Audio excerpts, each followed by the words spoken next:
सभी का निकल गया। वेक्टर तो आप सब जानते ही होंगे, वेक्टर किसको कहते हैं। वेक्टर 3 डायमेंशन में भी होता है, 2 डायमेंशन में भी होता है। तो आपको मैं एक आध डेफिनेशन पर निशान लगा रहा हूँ जो आप स्वयं करके लाओगे या फॉर्मूला जो याद करने हैं। V2 पेस निकालो। V2 देखो, अब से पहले आई दे रखा था, वो इसलिए दे रखा था इंटीग्रेशन पार्ट था तो आई से जोड़ कर रखा था।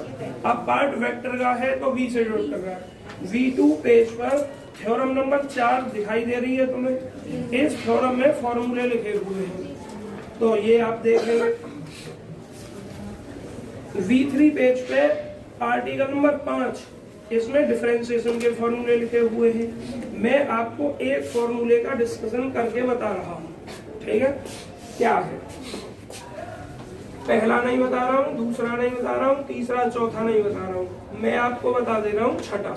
छठे के आधार पर ही बाकी सबको देखोगे। क्या फॉर्मूला लिखा हुआ है, d/dt a vector cross b vector cross c vector. चलिए बच्चों ध्यान से देखिए, d/dt सब पर जाना है। सबसे पहले क्या लिखा है, क्रम नहीं बदलेगा। d/dt वेक्टर नहीं, वो डार्क में लिखा हुआ है। जो डार्क में लिखा हुआ है वो वेक्टर है, और जो बिना डार्क है वो स्केलर में है, वेक्टर में नहीं।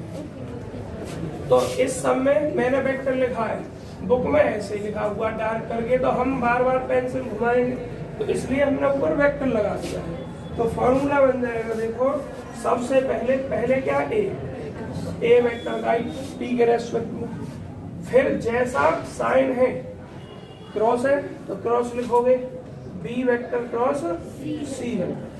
अब दूसरा नंबर आया, दूसरे नंबर पर क्या है v, तो बी वेक्टर का, लेकिन उससे पहले क्या है ए वेक्टर क्रॉस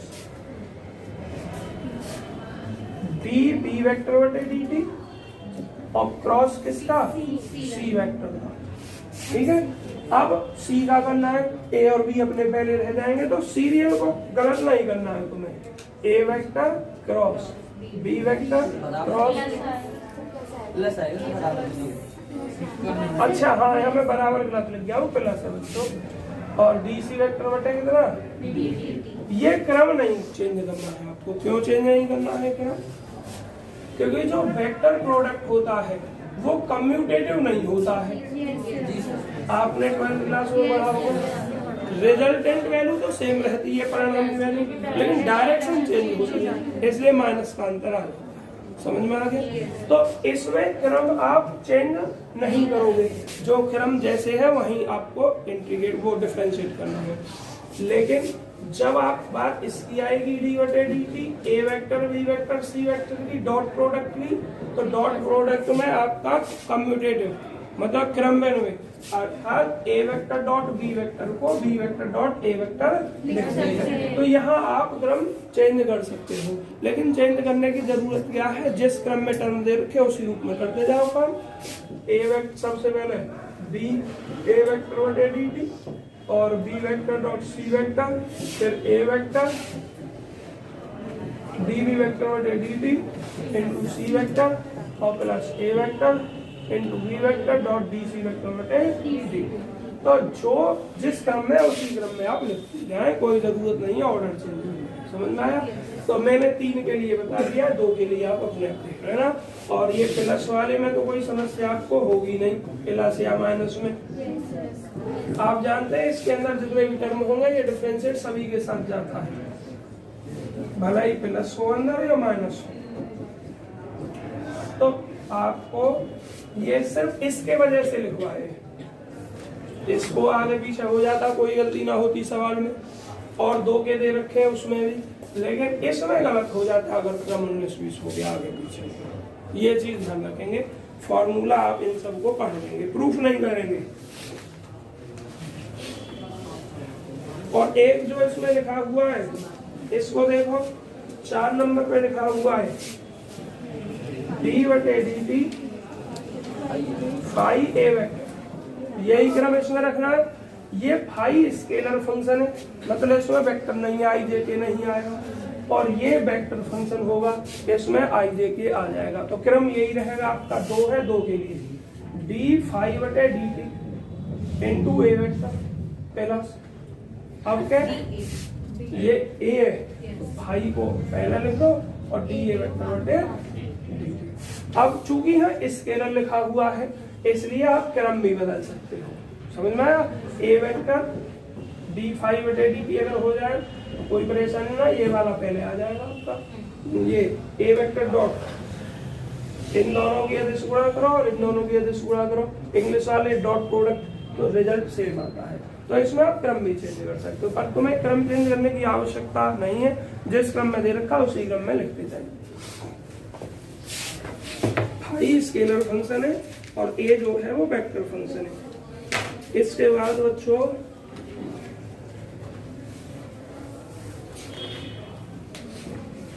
आप जो 9 दे रखा, पेज नंबर V6 जो दे रखा है, इस पे दे रखा है नॉर्म आर्टिकल, इस पे थ्योरम लिखी हुई है एक, ये करनी है, लेकिन करनी जब है जब मैं एक्सरसाइज की करवा दूँ थ्योरम एक का प्रूफ, जिसको कह रहा हूँ वो करना है, लेकिन करनी जब है जब मैं एक्सरसाइज करवा दूँ। थ्योरम एक का करना है, थ्योरम तो ज्यादा बड़ी नहीं है, थ्योरम 3 छोटी छोटी है, थ्योरम 4 वेरी इंपॉर्टेंट करके 5, और एक theorem 6 very very most important करके। भैया जिस पर मैंने सिर्फ निशान लगवाया है, हाँ 5वां करना लगवाया मैंने निशान।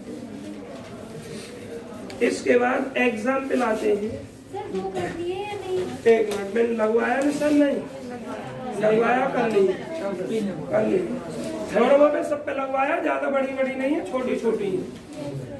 एग्जाम्पल में मैं नहीं लगवा रहा हूँ अभी, क्यों नहीं लगवा रहा हूँ, रीजन इसका ये है कि चारों एग्जाम्पल एक तरीके हैं, या 5 एक तरीके के हैं, या 3 पहले एक तरीके के, मैं एक पे लगवा दूं बाकी छोड़ दूं, और तीसरा सबसे बड़ा, तीसरे में बाकी सब आ गए और मैं तीसरे पे ही लगवा दूं और आ जाए दूसरा वाला, तो कहोगे सर जी मैं निशान नहीं लगवाया, ये आया, ये नहीं देखोगे कि ये सवाल इस तीसरे सवाल में ही आ गया है। तो जब एक्सरसाइज हो जाए आपकी पहली, तब आप पर जो सवाल हो जाए, जिनको देख कर ये लगे कि ये तो आसान है, हमने एक्सरसाइज में कर लिया, उसको छूटे जाना, जिसमें थोड़ी भी कंफ्यूजन लगती जाए उसे कर लेना, ना हो तो मुझसे पूछ लेना। और एक आध सवाल जो छोड़वाऊंगा एक्सरसाइज के बाद, पहले एक्सरसाइज का नंबर है, थोड़े बच्चों सिस्टमेटिक वे से चलेंगे, कम समय है, एक तरीके से करवाते जाओ, एक तरफ से टाइम है नहीं। और एक्सरसाइज में भी देखो मैं अपने हिसाब से ही करवा रहा हूँ, पहले सवाल को जब एक्सरसाइज खत्म करूंगा तब करवाऊंगा, ठीक है। क्वेश्चन नंबर पहले को तब करवाऊंगा और क्वेश्चन नंबर 3 को भी तभी करवाऊंगा। अब हमें सबसे पहले सवाल जो करवा रहा हूँ, मैं आपको कराने जा रहा हूँ क्वेश्चन नंबर 4। कौन सा करवा रहा हूँ? Question number 4। और 4 को देखकर आप आगे पीछे के कई सवाल कर लेंगे, जो हो जाए उन्हें छोड़वा देंगे। क्वेश्चन नंबर 4 एक्सरसाइज है आपकी एक इस चैप्टर में।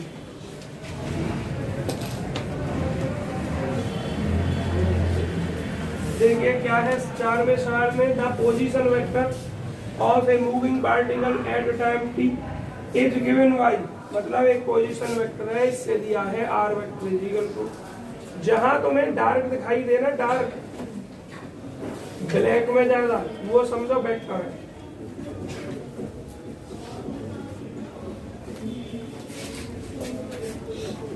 और ये आई जे के एक अंक वेक्टर होते हैं, यूनिट वेक्टर, इसको इस साइन से लिखते हैं जो मैंने लगा रखा हुआ है, कैप का कहते हैं इसको। तो आपको क्या ज्ञात करना है बच्चों? फाइंड इट्स वेलोसिटी, आपको वेलोसिटी ज्ञात करनी है, एंड एक्सीलरेशन ज्ञात करना है एट टाइम t, t बराबर 2 पर। तो देख रहा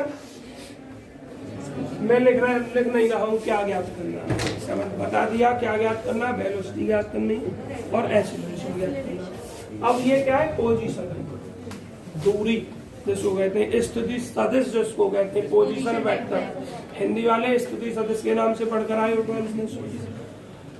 और आपने वेलोसिटी ये क्या पढ़ा था, दूरी परिवर्तन की दर, है ना। तो इसको क्या लिखते हैं, डी, यहाँ वेक्टर है तो वेक्टर लिख दो, डी आर वेक्टर बटे। और एक्सीलरेशन क्या पढ़ा था, चेंज एक्सीलरेशन, वो वेलोसिटी परिवर्तन की दर। हिंदी वाले पढ़ते थे वेग परिवर्तन की दर और इंग्लिश वाले पढ़ते थे change of rate of velocity, है। सब मत बोला करो, सबसे रिक्वेस्ट है जो बच्चे सीधे साधे हैं उनको सुनने दिया करो। कुछ बच्चे ऐसे हैं जो चुपचाप बैठे रहते हैं गाय की तरह बेचारे सीधे, लड़कियां भी हैं भाई भी हैं हमारे, तो सबको सुनने दिया करो। तो ध्यान से सुने, वेलोसिटी क्या होता है, रेट ऑफ चेंज ऑफ आपका डिस्प्लेसमेंट, है ना। दूरी परिवर्तन दर तो विस्थापन होता है, rate of change of displacement मतलब पोजीशन वेक्टर के परिवर्तन की दर को वेलोसिटी वेक्टर कहेंगे, और एक्सीलरेशन कहेंगे वेलोसिटी में परिवर्तन की दर को डीवी बटे डीटी, मतलब डिफरेंशिएट करना है। तो जब आप वेलोसिटी वेक्टर ज्ञात करें तो किसका परिवर्तन की दर, पोजीशन वेक्टर परिवर्तन दर, और डिफरेंशिएशन जो होता है किसको डिनोट करता है, रेट ऑफ चेंज को डिनोट करता है।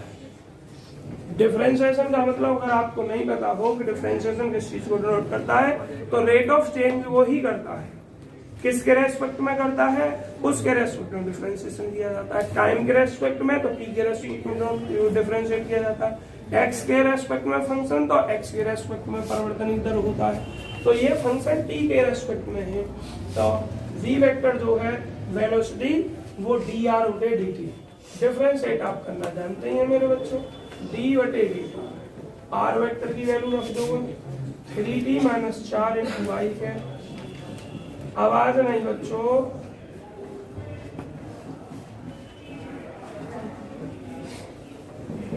अब डी बटे डी टी इसके साथ भी आएगा, इसके साथ भी, इसके साथ भी। पहला सवाल है इसलिए पूरी डिटेल लिख रहा हूं।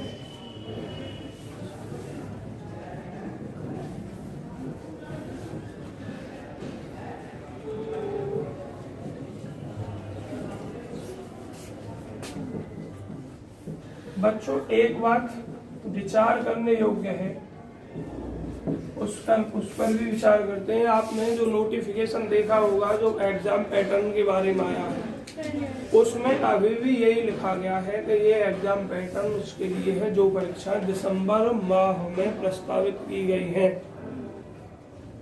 और दिसंबर अभी चल रहा है। अभी आपके कोई एग्जामिनेशन फॉर्म नहीं भरे गए, पहले एग्जामिनेशन फॉर्म भी भरे जाते हैं। सेमेस्टर में भरवाए या ना भरवाए मुझे नहीं पता, लेकिन जब ईयरली होता था तो एग्जाम से पहले एग्जामिनेशन फॉर्म भरे जाते थे। और सेमेस्टर के लिए तुम संपर्क कर सकते हो, अगर तुम्हारा कोई भाई बहन बीसीए या बीबीए कर रहा हो तो उसे पता होगा कि सेमेस्टर में एग्जामिनेशन फॉर्म भरवाया जाता है या नहीं। अगर नहीं भरवाया जाता होगा तो कुछ भी हो सकता है। दिसंबर उसमें लिखा हुआ तो दिसंबर लास्ट में एग्जाम शुरू करा सकते हैं। और अगर एग्जामिनेशन फॉर्म भरवाते हैं वहां भी तो फिर पेपर दिसंबर में आपके नहीं होंगे, क्योंकि अभी एग्जामिनेशन फॉर्म भरने में भी 4-5 दिन का कम से कम टाइम देंगे। आज 18 दिसंबर हो गया, फिर डेट शीट वगैरह आएगी, तो फिर पेपर 10 जनवरी या 15 जनवरी के समथिंग होंगे, जनवरी के लास्ट में। हाँ, वो ही मैं संभावना जता रहा हूँ। एग्जामिनेशन फॉर्म भरवाए जाते होंगे जरूर, तो मैं अगर तुम्हारे जनवरी में है तो समझो 20 जनवरी के आसपास होंगे, और मैं आपका कोर्स जो खत्म करूंगा आज 18 तारीख है, 18 तारीख तक लगभग कर दूंगा, क्योंकि मैं कोचिंग ऑफ रखूंगा 6 फरवरी तक। मेरा एक एग्जाम है 6 फरवरी, तो लगभग 18 जनवरी या खींचकर 20 जनवरी मान सकते हो। बस उस तक आपका वो करूंगा मैं कोर्स पूरा, उसके बाद अपना आप रिवाइज करूंगा, ठीक है?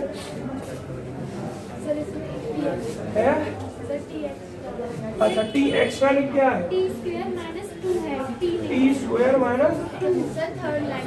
अच्छा, थर्ड लाइन में इसमें हाँ ये टी फालतू लिख क्या है। चलिए, इसका डिफरेंस है 3t का 3 हो जाएगा, इस 4 का 0 हो जाएगा, तो ये आई है। ये 2t हो जाएगा, 2 0, और ये j कैप, और ये बार है टी स्क्वायर, और ये कितना k है। ये v वेक्टर बच्चों, v वेक्टर वेलोसिटी लेकिन हमें टाइम दे रखा है उसने एक स्पेशल टाइम t बराबर 2 पर कह रहा है। इसमें कह रहा है t बराबर 2 पर कह रहा है। तो अब लिखोगे इसमें v वेक्टर किस पर t बराबर 2 पर। इसमें t है, यहाँ भी है, यहाँ भी है। 3i cap plus 2t j cap plus 12t square into k cap और t बराबर जहाँ भी t है 2 रखोगे। तो ये 3i कैप t बराबर 2, 2 दूनी 4j कैप और 2 का वर्ग 4 बार चौक 48 तो ये तो केवल आपका वेक्टर हो गया, वेलोसिटी वेक्टर। अब देखो मैं अपनी तरफ से एक चीज बताने जा रहा हूँ जिससे कोई सवाल छोड़ दूं। अगर इसका एक दो तरीके से होता है, एक वेलोसिटी को मैग्नीट्यूड के रूप में पूछ रहा हो, मापांक रूप में पूछ रहा हो, ये तो वेक्टर के रूप में है। मापांक रूप में अगर पूछ रहा है तो ये मैं अपनी तरफ से निकलवा रहा हूँ।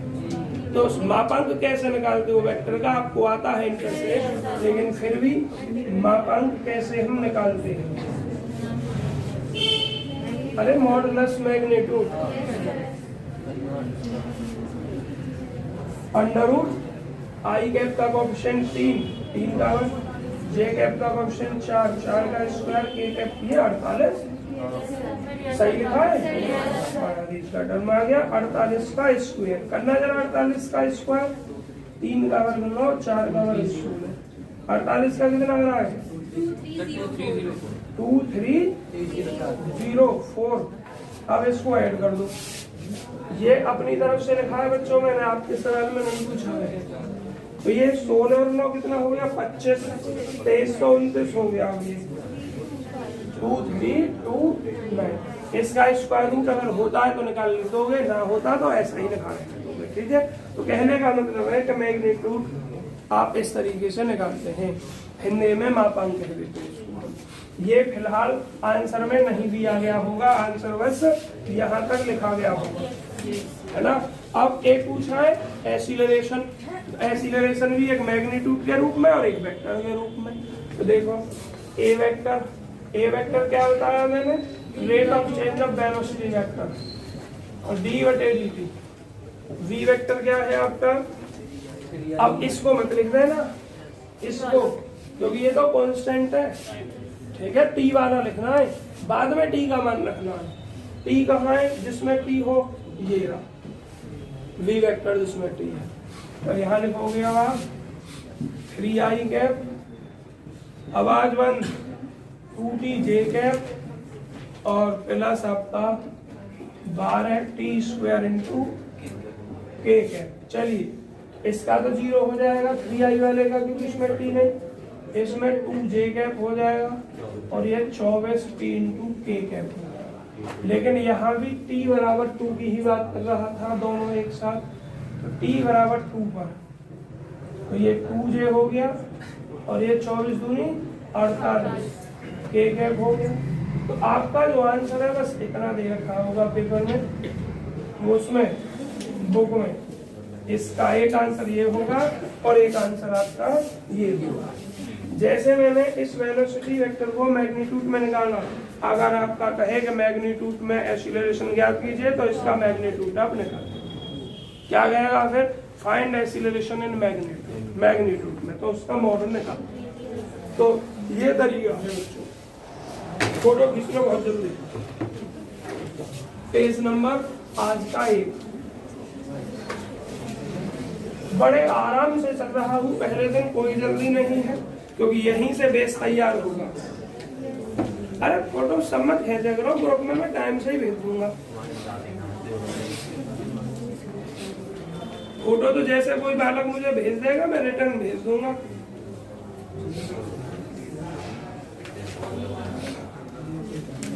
कर दूं रफ, समझ में आ गया इस सवाल समझे में।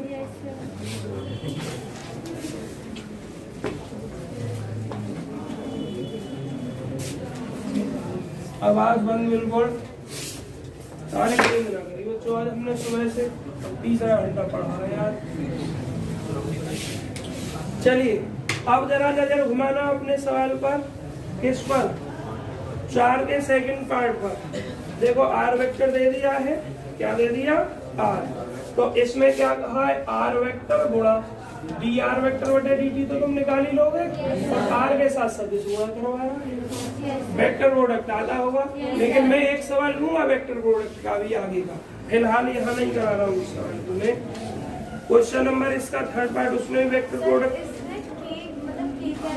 हाँ के कहाँ पर, हाँ ये के कैप आ जाएगा। आवाज नहीं, देखो मैं एक सवाल आपको लेने जा रहा हूँ, कौन सा, 5वें में तो 2 बार डिफरेंशिएट करना है, आर वेक्टर के बराबर आ जाएगा जो भी दो, और सेकंड में फर्स्ट और सेकंड वाला फॉर्मूला लगाना जो मैंने बताया था u इंटू वी का। छठे में 2 बार डिफरेंशिएट करके इसमें रखना है। थोड़ा बड़ा सा सवाल देखो जिसमें बहुत सारी चीज आई, 6 का सेकंड पार्ट देख लो, सबसे बड़ा सवाल है, और इसमें लगभग सब कुछ समझ में आ जाएगा तुम्हारे। क्वेश्चन नंबर 6 का सेकंड पार्ट देखिए, इफ आर वेक्टर बराबर कितना है, ई की पावर एन टी इंटू ए, ये बच्चों वेक्टर है ए, लेकिन कांस्टेंट वेक्टर है, लिखा हुआ आगे कांस्टेंट वेक्टर, प्लस ई की power minus N T into B vector, आगे लिखा गया है भेयर जहां ए और बी कांस्टेंट वेक्टर है, where A and B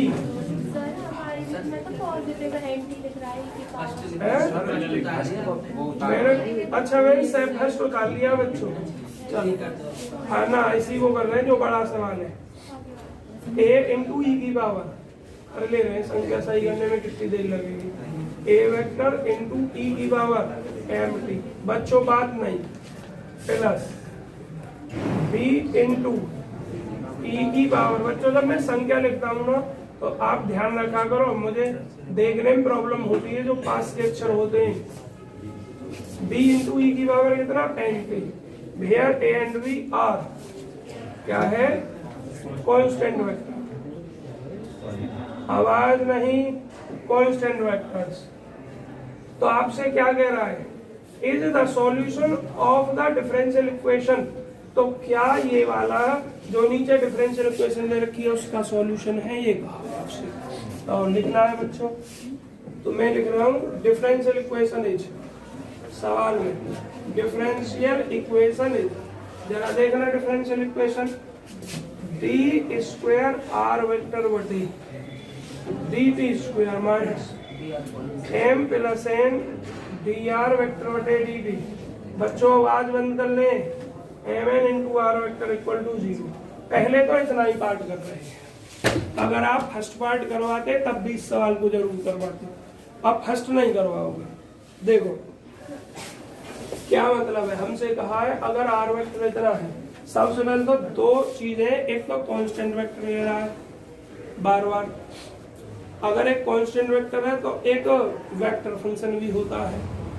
constant vector में वेक्टर फंक्शन में अंतर क्या होता है, जो आपका वेरिएबल है, जैसे टी के रेस्पेक्ट में कर रहे हो तो जिसमें टी भी शामिल है वो तो वेक्टर फंक्शन माना जाएगा, और जिसमें टी शामिल नहीं है, जैसे मैं मान लो आर टी के कंपोनेंट के रूप में, तो अगर मैं लिखूं I cap plus 2j cap plus 3k cap,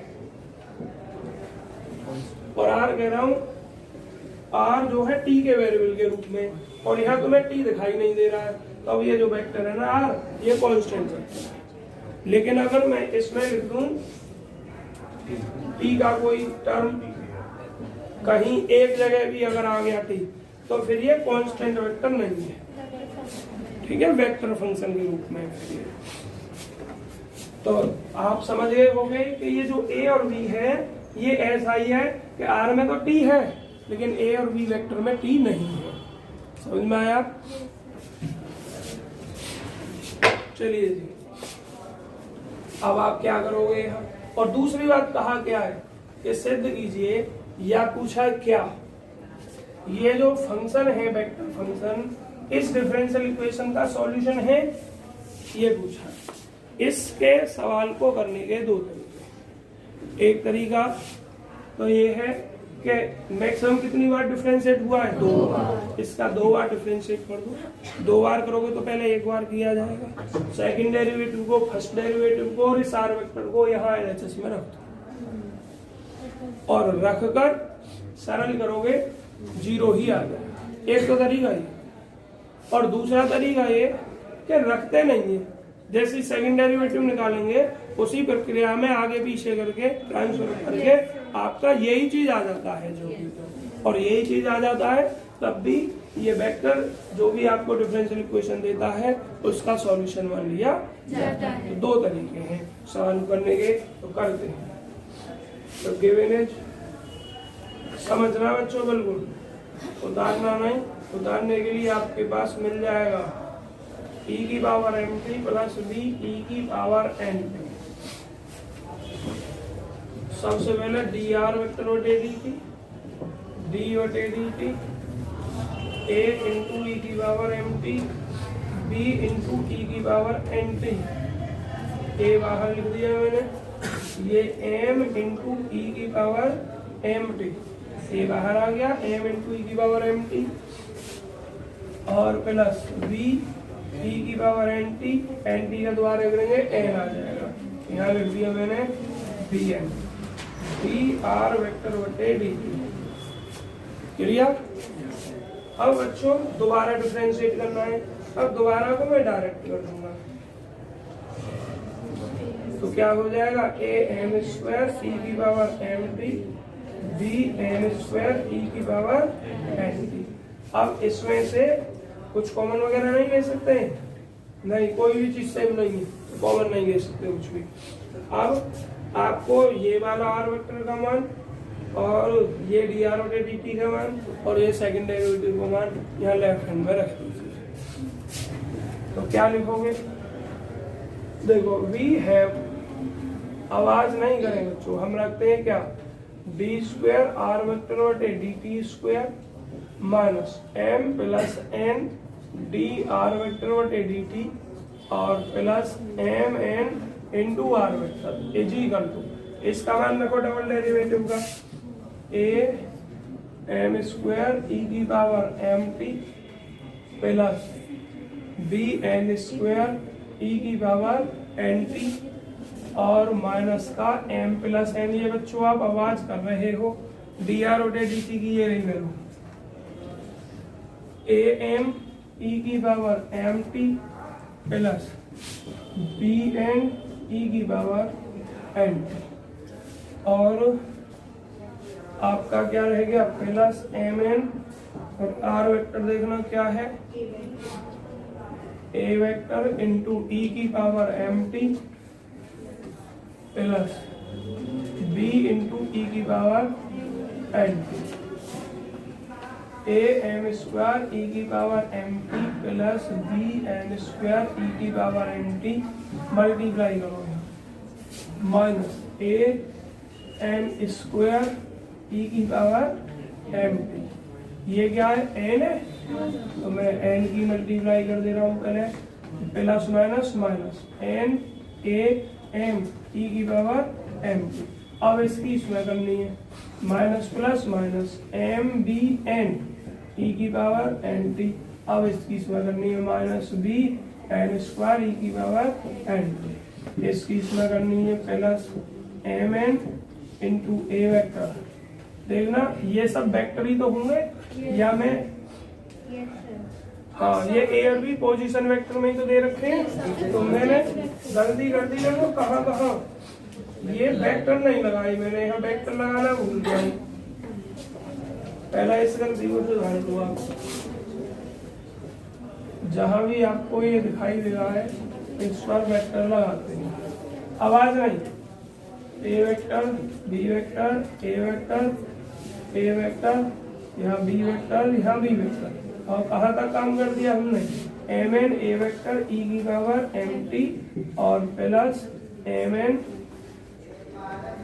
B vector E की पावर एन टी। देखो कुछ कट रहा है क्या, ए एम स्क्वायर ई की घात एम टी कहाँ है मुझे दिखाई नहीं दे रहा, ए एम स्क्वायर ये रहा, बी एन स्क्वायर ई की पावर एन टी ये रहा, एन ए एम ये रहा और DMN क्या हो गए, 0 हो गया, 0 ही हार है जैसे। तो अब आप क्या लिखोगे, इम्प्लाइज कर गया आर वेक्टर जो है क्या है, सेटिस्फाइज कर रहा है इसको डिफरेंशियल, गिवन डिफरेंशियल इक्वेशन लिखो, गिवन डिफरेंशियल इक्वेशन को। सो द गिवन फंक्शन, दिया गया जो फंक्शन है, दिया गया फंक्शन कौन सा, आर वेक्टर, ये बराबर ए वेक्टर e की power mt plus B vector, यहाँ भी रह गया लिखने से vector, plus B vector e की power mt is a solution of given differential equation.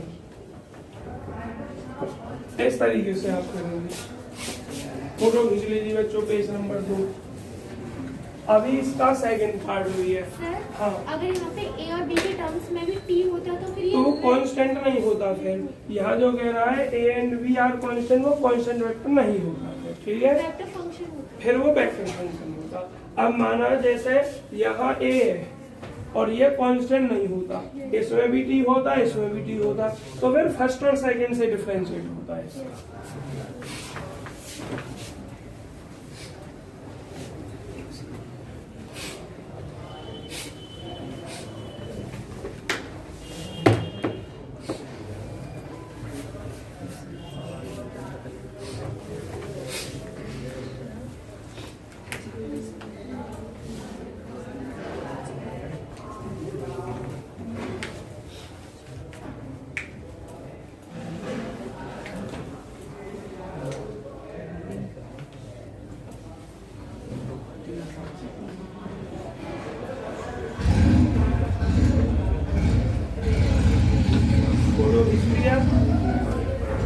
अब इसके सेकंड पार्ट की तरफ देखें क्या कह रहा है, hence solve the solve equation. देखो अतः इक्वेशन को सॉल्व कीजिए, हेंस सॉल्व द इक्वेशन मतलब नीचे एक इक्वेशन दी है उसे सॉल्व करना है। वेयर जहां आर क्या दिया है, आर वेक्टर आई के एंड डी आर वेक्टर जे के, इसके लिए टी बराबर 0। चलिए सॉल्व करते हैं।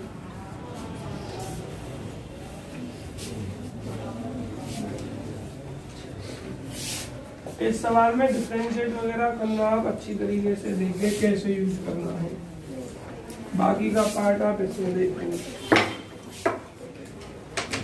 सेकंड पार्ट इसका क्या कह रहा है, हेंस सॉल्व द इक्वेशन। देखो अदर डिफरेंशियल इक्वेशन,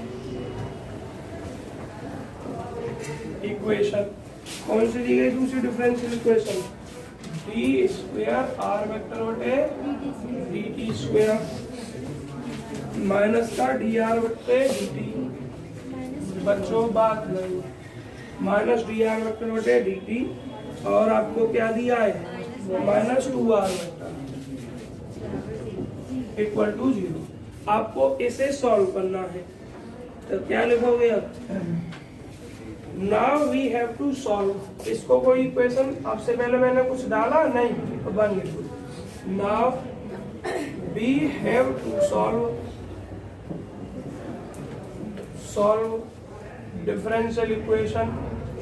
1 लिख रहे हो तो 1 लिख दो, 2 लिख रहे हो तो 2 लिख दो, लेकिन कब सॉल्व करना है, उस समय करना है व्हेन जब, हाँ ये are vector is equal to I cap and D R vector बटे D T is equal to J cap for T बराबर, मतलब जब टी का मान 0 तो आर वेक्टर आई और डी आर वेक्टर बटे डी टी जे।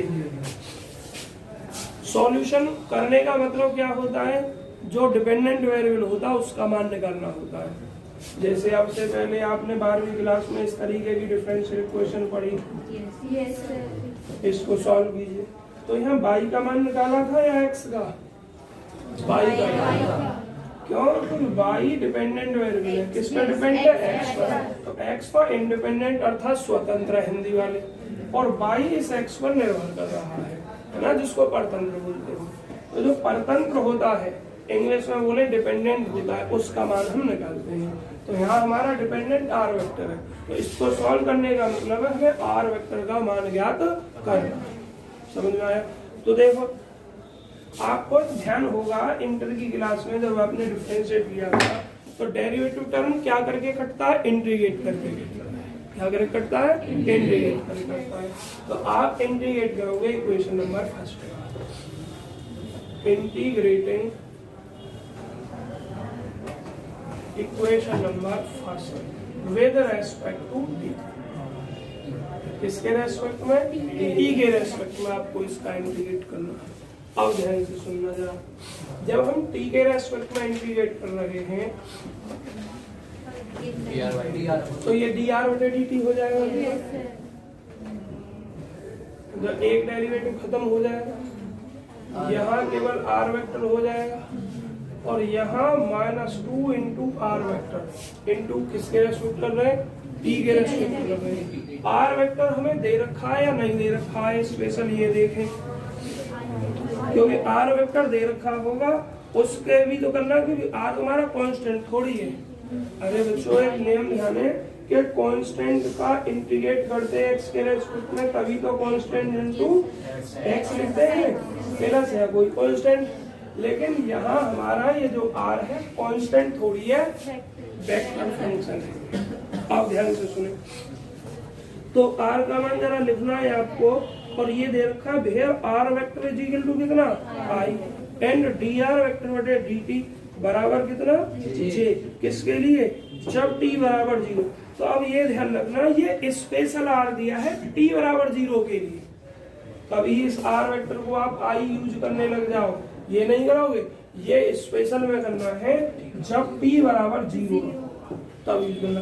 तो यहाँ आर कौन सा वेक्टर यूज करना है? यहाँ आर गिवन वेक्टर यूज करना है जो सवाल में गिवन दे रखा है। तो सवाल में जो अब यहाँ लिखोगे r vector into d T और इज इक्वल टू क्या लिखा है यहाँ? 0। तो 0 का कोई कांस्टेंट लिखोगे, कांस्टेंट लिख दो, चलिए C1। क्या लिख दो? C1 कांस्टेंट लिख दो। अब डी आर वेक्टर बटे डी टी और माइनस कितना आपका? Are vector. इसका कुछ नहीं करना, ये तो हो चुका है माइनस। इसको सरल करना है। आर वेक्टर का मान लिखो कितना है? आर वेक्टर दे रखा है e की पावर nt और इनटू कितना? ए वेक्टर प्लस e की पावर माइनस nt और इनटू कितना? B vector. सर आपने फर्स्ट पार्ट का बता दिया। अरे फिर मैंने फर्स्ट पार्ट का लिख दिया, ये सेकंड पार्ट कहाँ है? ये रहा, a इंटू ई की power M T plus B into E की पावर एन टी। आवाज नहीं करो बच्चों, बी। अब देखो ध्यान से, आप इस पर वेक्टर लगा दो, इस पर वेक्टर लगा दो, और यहाँ क्या लिखोगे आप? सी लिखोगे। अब डी आर वेक्टर बटे कितना? D minus A R vector और -2। अब ए वेक्टर आपका बाहर आ जाएगा, e की पावर एम टी का इंटीग्रेट e की पावर एम टी और बटे कितना? M minus plus minus 2b इसके साथ 2b वेक्टर e की पावर एम टी और बटे कितना? एम और ये आपका कितना? अब सॉल्यूशन निकालना है। सॉल्यूशन देखो, जब विशेष स्थिति दे दी जाती है तो उसका मतलब होता है जो हम इंटीग्रेशन में कांस्टेंट यूज कर रहे हैं वो खत्म करना होता है। जो ये विशेष स्थिति दे रखी है ना, भेड़ जहां आर बराबर इतने डी आर बटे डी टी इतने टी बराबर 0, तो इसके सहायता से आपको ये कांस्टेंट खत्म करना है C1। तो आप इस स्थिति का यूज करेंगे। आप तो क्या लिखेंगे? बट गिवन इज दिया है, क्या दिया है? Are vector is equal to i and D R vector बटे डी टी कितना दिया है? जे गैप दिया है। लेकिन किसके लिए दिया है? t बराबर 0 के लिए। तो मेरे भाई इसमें आप t बराबर 0 का यूज जब करोगे तो ये क्या हो जाएगा? डी आर बटे डी टी जे कैप हो जाएगा, आर वेक्टर क्या हो जाएगा? आई हो जाएगा, और टी बराबर 0 रखोगे ई की घात एम टी की घात 0, इसका मान 1। समझ में आया नहीं? तो क्या लिखोगे? देन तब डी आर वेक्टर बटे डी टी के स्थान पर कितना बताया? जे, आर वेक्टर के स्थान में कितना बताया आई माइनस 2 ए वेक्टर, ये कांस्टेंट है, ऐसे टी से कोई मतलब ही नहीं है। और इसका जब e की पावर m गुणा 0, अब तुम बड़ी क्लास के बच्चे हो तो ऐसे नहीं लिखा जाएगा कि m गुणा 0 फिर e की 0 फिर उसका मान एक, डायरेक्ट लिख दिया जाएगा एक उठ के m। यहाँ आ जाओ आप माइनस 2v वेक्टर और ये कितना हो जाएगा 1/n और ये c1, तो ये बच्चों c1 का मान हो गया। किसका मान हो गया c1 का, तो ये c1 का मान आपको वापस यहाँ रखा जाएगा।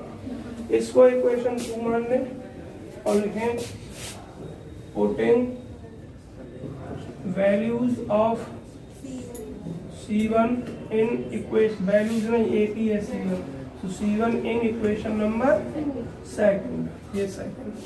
तब b गेट हम प्राप्त करते हैं dr वेक्टर बटे dt माइनस r वेक्टर और माइनस का 2a वेक्टर e की पावर mt और बटे कितना m और माइनस 2b वेक्टर e की पावर nt और बटे कितना आपका m और c1 का मान ये रखोगे आप j cap minus i cap minus 2a vector बटे m और माइनस 2b वेक्टर बटे कितना m। समझ में आया सबके में? अब r पर तो अभी भी डेरिवेटिव लग रहा है, इसका मतलब एक बार और इंटीग्रेट करना है, एक बार और इंटीग्रेट करना है। जो जो कांस्टेंट टर्म दिखाई दे उनका 0 हो जाएगा, ये भी कांस्टेंट, ये भी कांस्टेंट, ये भी कांस्टेंट, ये भी कांस्टेंट, इसका 0 हो जाएगा और एक और नया कांस्टेंट c2 यूज कर दिया जाएगा। और लिखो again integrated, again integrated. Integration में किसने कह दिया कि जब इंटीग्रेट करते हैं कांस्टेंट यूज नहीं करते, दो तरीके का इंटीग्रेट होता है, एक डेफिनेट होता है, एक इनडेफिनेट होता है। इनडेफिनेट में कांस्टेंट यूज किया जाता है।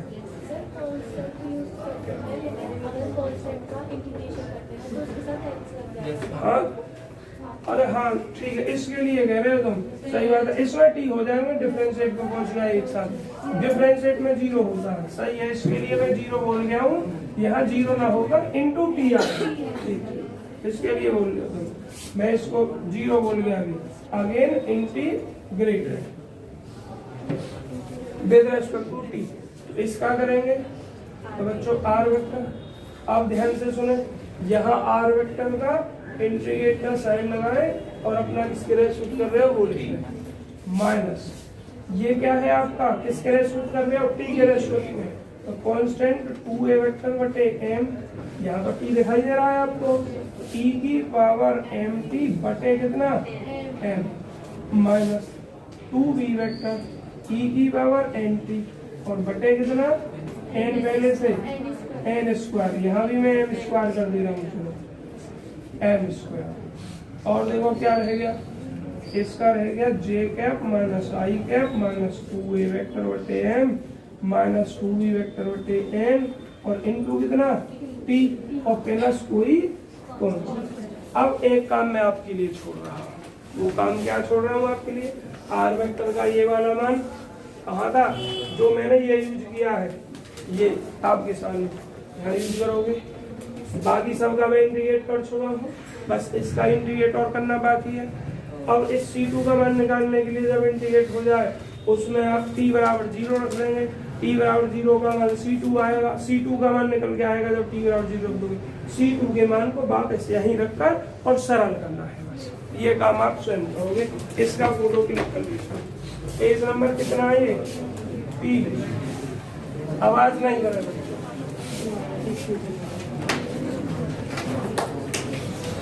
अब तो कई सवालों के लिए कहोगे सर जी इसको हम कर लेंगे, खत्म करना है ये आज के लेक्चर में पहला चैप्टर है। इससे आगे वाला क्या क्वेश्चन अभी देख रहा हूँ क्या है, इससे आगे वाले में थर्ड पार्ट इसका ऐसा ये चलो करवाए दे रहा हूँ। है तो ऐसा ही 2 बार डिफरेंशिएट करना है। कर लिया कर लिया तो मैं करवाई दे रहा हूँ। सर इसमें आर की वैल्यू तो निकालनी है तो वो मतलब उसके टर्म में आएगी ना, जे वगैरह के टर्म में ही आएगी। हाँ मतलब ये कंफर्म। हाँ बिल्कुल। देखो क्या करना है तुम्हें, आवाज बंद करो। जो आर का मान आप निकाल रही हो, ठीक है, वो एक वेक्टर है, उसमें टी भी आ सकता है आपका, और आई कैप जे कैप के कैप वो तो आ नहीं। देखो ये एक भाई है। हाँ सर इंटीग्रेशन क्यों किया था? डेरिवेटिव टर्म खत्म कैसे होने हैं, सर आपको क्यों करेंगे? आर वेक्टर का मान निकालना है। इक्वेशन को सॉल्व करने का क्या मतलब होता है, दिव्या इस इक्वेशन को सॉल्व कर रहे हैं, सॉल्व करने का मतलब होता है जो उसमें डिपेंडेंट वेरिएबल है उसका मान निकालना है ना। तो इससे पहले 2 बार डिफरेंशिएट आ रहा है तो हमें 2 बार इंटीग्रेट करना पड़ेगा सवाल के प्रोसीजर में, ठीक है, एक बार फिर 2 बार ऐसे किया। ये 12th क्लास में चैप्टर पढ़ा नहीं था क्या? 12th में था ये चैप्टर, तो यूपी बोर्ड पढ़ा था हमने, उसमें भी है। देखो एक भाई कह रहे हैं क्वेश्चन नंबर 6 का थर्ड पार्ट बनाने के, मैं करा रहा हूं, आवाज नहीं है। 6 के थर्ड पार्ट में क्या है, आर वेक्टर दिया है कितना, A sine omega T, B cos omega T, C T बटे omega square into sine omega T. Then prove that we have to prove, तब हमें सिद्ध करना है। बच्चों देखो क्या प्रूव करना है हमें, d square r over d T square plus omega square are vector is equal to 2c बटे ओमेगा कॉस ओमेगा टी। ध्यान से सुनो मेरे बच्चों, आपके पास 2 रास्ते, एक रास्ता तो ये इसका एक बार अवकलन करो, 2 बार अवकलन करो, तो अपने आर वेक्टर के मान को, डबल डेरिवेटिव के मान को इसमें रख दो, सब कुछ कट जाएंगे, बस ये रह जाएगा। एक तरीका तो ये रख के, दूसरा तरीका क्या है, रखते नहीं है बल्कि एक बार अवकलन किया, कुछ आ रहा है तो उसको लेफ्ट हैंड में ले जाओ गुणा वगैरह में, फिर सेकंड कर दो, ठीक है? अच्छा हिल गया, अच्छा टेढ़ा हो गया है, धन्यवाद बहन। जो दूसरा वाला तरीका होता है बिना रखने वाला, कभी तो बहुत आसान हो जाता है और कभी कभी बहुत दिमाग लगाना पड़ता है, किसको लेफ्ट में ले जाए, क्या जोड़े क्या घटाएं। तो मैं जो प्रेफर करता हूँ वो कभी अगर आसान हो रहा है डायरेक्ट इधर उधर भेज कर तो कर देता हूँ, और नहीं हो रहा तो अपने मान निकाल के LHS में रख देता हूँ। थोड़ी लाइन बड़ी लगती है लेकिन दिमाग ज्यादा लगाना नहीं पड़ता है। तो देखिए इसका 2 बार डिफरेंशिएट करना है आपको। पहले लिखोगे गिवन दिया है are vector equal to A sine omega T, B cos omega T plus C T बटे omega square sine omega T. एक बार डिफरेंशिएट करेंगे बच्चों, डिफरेंशिएशन करना सब पर आता होगा, मैं फर्स्ट सेकंड का फॉर्मूला वगैरह नहीं डायरेक्ट करूंगा। तो ये हो जाएगा ए ओमेगा कॉस ओमेगा, ये हो जाएगा minus b omega sine omega t. यहाँ फर्स्ट सेकंड लगाना पड़ेगा, तो कांस्टेंट है सी बटे ओमेगा स्क्वायर, बाहर लिख दिया मैंने। फर्स्ट सेकंड लगाओगे T into omega cos omega T और प्लस साइन ओमेगा टी, केवल टी का 1 हो जाएगा। कोई प्रॉब्लम तो नहीं? अब देखो ध्यान से, कुछ कॉमन वगैरह आ रहे हो तो कॉमन वगैरह ले लो, कट रहा हो तो काट दो। पहले इसी अंदर मल्टीप्लाई कर रहा हूँ, सरल से सरल रूप बनाकर करना है क्योंकि अभी दोबारा अवकलन करना है। साइन ओमेगा टी, देखो जब इसकी मल्टीप्लाई कर रहा हूँ तो ये सी इंटू टी, ओमेगा 1 कट जाएगा, ओमेगा और कॉस ओमेगा, इसकी यहाँ मल्टीप्लाई करूंगा, यहाँ ओमेगा ना है तो सी बटे omega square into sine omega. C पे वेक्टर लगा दो, ये वेक्टर सब पे लगना है बच्चों, ए पे भी, बी पे भी, सी पे भी दिया होगा सवाल में, ए vector, B vector, C vector, position vector नीचे दिया है। तो जहां भी ए बी सी दिखाई दे रहा है सब पे आप वेक्टर लगाओ।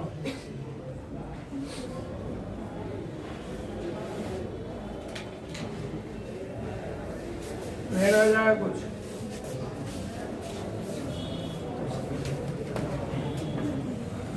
चलिए दोबारा डिफरेंशिएट करना है आपको, तो कॉमन वगैरह आ जाएगा क्या कोई? देखो इसमें से भी कुछ कॉमन नहीं, बस ओमेगा को छोड़कर, तो उसको ही लेके क्या करेंगे, और यहाँ से सी वेक्टर बटे ओमेगा, सी वेक्टर बटे अगर ओमेगा में लेता हूँ कॉमन यहाँ से, तो क्या ये वाला टर्म बन सकता है? नहीं बनेगा है? एक मिनट देखो पहले, आर वेक्टर में किस किस के टर्म में, साइन ओमेगा का, कॉस ओमेगा का, और ये सी टी बटे ओमेगा का, ये वाला टर्म,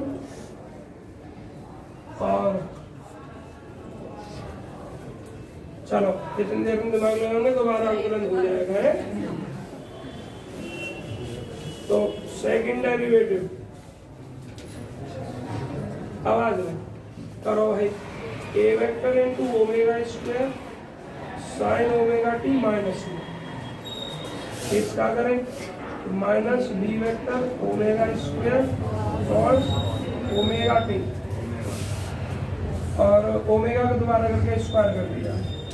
यहाँ आपको सी वेक्टर बटे ओमेगा बाहर ले लिया, फर्स्ट सेकंड लगाना है, T minus omega sine omega T plus cos omega T, और टी का एक हो जाएगा, और इसका देखो सी बटे ओमेगा स्क्वायर, इसको रफ कर दूंगा मैं,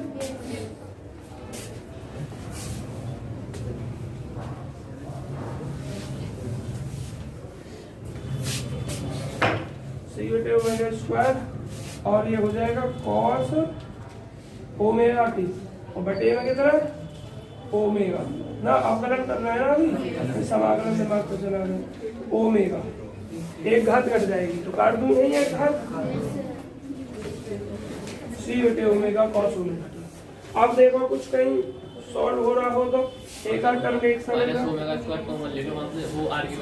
देखो इसमें से और इसमें से माइनस ओमेगा स्क्वायर कॉमन लेकर A vector sine omega T, B vector cos omega T, और अभी आर के लिए ये टर्म और होना चाहिए, तो ये किस में से लिया जाए, ओमेगा से ओमेगा कट जाएगा यहाँ आपका मल्टीप्लाई। एक मिनट मैं इतने का ही मान निकाल ले रहा हूँ, माइनस कॉमन लेके यहाँ से उसको रखूंगा, और ये देखिए अब ये बताओ मान रखवा के करवाओगे या इधर उधर करवा के करवाओगे? इधर उधर करके ही कर देंगे, हाँ हो तो जाएगा, दोनों तरीके से हो जाएगा। अब देखो ध्यान से, हमें जो सिद्ध करना है वो क्या सिद्ध करना है, omega square into are vector इसके साथ करना है, omega square into are vector, जिस चीज की कमी है उसे जोड़ घटा देंगे, ठीक है। तो अब देखो ध्यान से, माइनस इसमें से मैं ओमेगा स्क्वायर कॉमन ले रहा हूँ, तो क्या A vector into sine omega T और plus B vector cos omega T, इसको इतना ही लिख रहा हूँ मैं, ओमेगा से मल्टीप्लाई करिए, minus C vector into T, omega से ओमेगा कट गया, साइन ओमेगा टी, इसकी यहाँ कर रहा हूँ सी वेक्टर बटे कितना ओमेगा, और क्या कॉस ओमेगा टी, और ये क्या सी बटे ओमेगा और इंटू कॉस ओमेगा टी। बच्चों आवाज मत करना, सेम ये जुड़ जाएगा, हाँ यहाँ ओमेगा है और ये आपका जुड़ जाएगा, दोनों एक से है, तो इसी लाइन में लिखूं, इसी लाइन में मैं ले लेते ना, अरे रुक जाओ, 2c वेक्टर बटे कितना ओमेगा कॉस ओमेगा टी, ये भी तुम्हें दिखाई देगा जो हमें सिद्ध करना है। अब एक काम करो, इस टोटल में से ओमेगा स्क्वायर का रूप कॉमन ले लो, जो नहीं है उसके बटे में आ जाएगा ओमेगा स्क्वायर, और जो कि तो आर बन जाएगा। तो एक काम कर रहे हैं, इस गुणा करने के बाद में अब अगली लाइन में लिखूंगा बच्चों में minus A vector omega square sine omega T, और ये आपका plus minus minus omega square, और ये आपका इतना बचा, इस जो यहाँ बचा उसको इसके साथ ऐड कर दिया। अब मैं टोटल में से ओमेगा स्क्वायर कॉमन ले रहा हूँ, और वो भी माइनस में। अब तुम कहोगे यहाँ तो है ही ना ओमेगा स्क्वायर, दाएं बटे में आ जाएगा। तो अगली लाइन देखो, तो डी स्क्वायर आर वेक्टर बटे कितना D T square minus omega square मैंने कॉमन ले लिया, और कॉमन लेकर ये बचा A vector sine omega T plus B vector और कॉस ओमेगा टी। और यहाँ देखो, यहाँ हमने क्या कॉमन लिया है, यहाँ से हमने लिया माइनस ओमेगा स्क्वायर, और यहाँ है नहीं तो ओमेगा स्क्वायर से बटे में आ जाएगा। तो ये हो जाएगा plus C vector into T और बटे कितना ओमेगा स्क्वायर और साइन ओमेगा टी, और ये प्लस 2c वेक्टर बटे ओमेगा और कॉस ओमेगा टी। अब ये जो मान है जरा देख लो, आर का मान है, और डी स्क्वायर आर वेक्टर बटे D T square is equal to minus omega square into are vector plus 2c vector बटे omega into cos omega T. इसको इधर बुलाओगे, डी स्क्वायर आर वेक्टर बटे D T square plus omega square into are vector और is equal to 2c vector बटे omega into cos omega. तो ऐसे भी हो जाता है, इधर उधर भेजकर कुछ जोड़कर कुछ हटाकर। और जो इस तरीके से दिमाग ना लगा सके उन्हें बस क्या करना है, दो बार अवकलन उनका ये रहा, कॉमन वगैरह कुछ मत लिखें, इस मान को और आर वेक्टर के मान को अपने एलएचएस में रख दे, सब कट जाएंगे, ये ले वो ऐसा करेंगे, और जो दिमाग लगा लेंगे वो ऐसे कर देंगे। समझ में आ गया सभी के? फोटो खींच लीजिए, पेज नंबर 4 होगा शायद।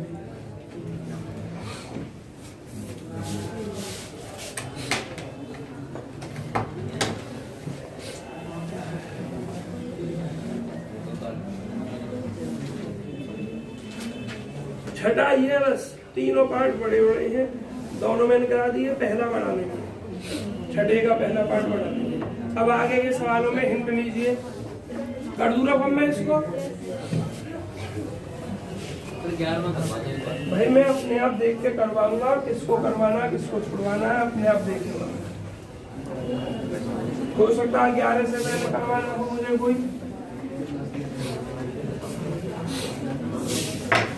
आपको जो बोलना है, बच्चों को जो बोलना है वो कब बोलना है, मैं 11 से आगे बढ़ जाऊँ, कह दूँ आप अपने आप करके लाओगे इसको, और आप पर वो होना, तब आप कहोगे कि सर जी हम पे ये नहीं होगा इसको।